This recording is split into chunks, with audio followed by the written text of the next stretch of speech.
Hey, what's up, everybody? BDL44 coming at you with another video. All right, so halftime of the game 3 Western Conference semifinals. Phoenix Suns, Dallas Mavericks, of course, and it's an 8-point game. Dallas is up, as I predicted. They're playing well, but I didn't predict what would be going on with the Phoenix Suns. Chris Paul had 7 turnovers in the first 24 minutes of play. The Phoenix Suns as a team had 8.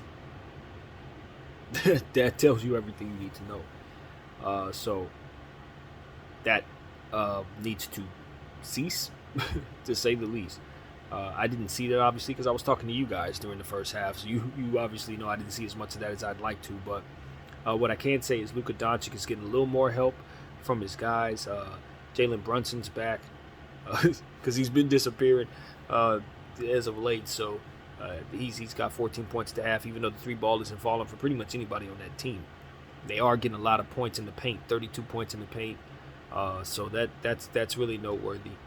But yeah, the 3 ball is not falling at all. So if they're going to find their way, they're going to have to definitely shoot that better.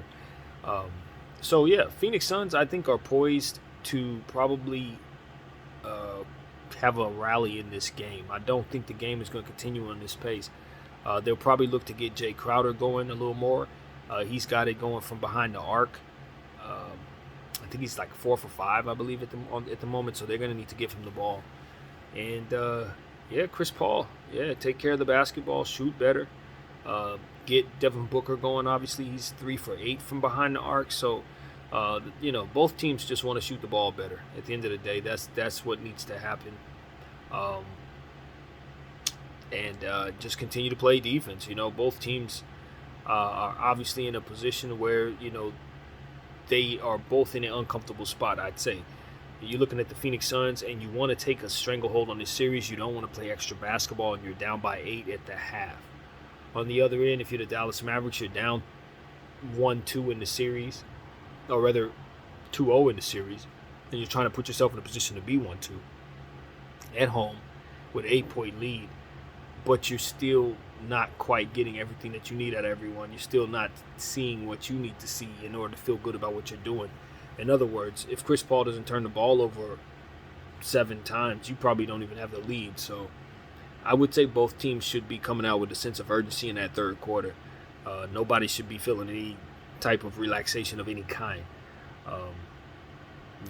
That's really what it comes down to. The Phoenix Suns, I don't think this is something that you can count on happening very often to them. 7 turnovers in the first half by one guy, that's an anomaly. That's an aberration. It's not going to happen too often. So I'm sure Chris Paul's going to have an excellent second half, and the Dallas Mavericks are going to have to keep their foot on the gas. Luka Doncic has 15 points.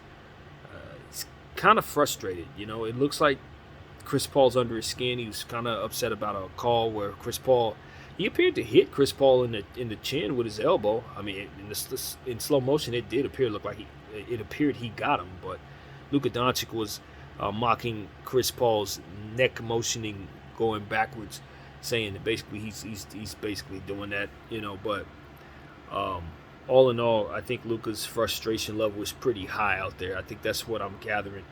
He's not too pleased. So you just want to see his teammates kind of carry him. You want to see them continue to try to get more out of those shooters. Maxi Kleber's got a spirited game going on. Just had an excellent block before the end of the quarter. So just going to see teams pick it up, particularly from behind the arc. You can't have guys shooting this poorly across the board in these playoffs. That's like a running theme. Teams are really, really shooting the ball and they're really bricking it. So that tells me tired legs playing defense. That's what that tells me. And that coaches need to give players more of a breather by, we always say, playing more of the bench. This whole shrink your bench lineup in the playoff idea, I never ever thought it made any sense, and here is one of a million reasons why. This right here. So that's what I gotta say, man. That's it. Let's get back to the game. BDL44. Thank y'all for watching. I'm out.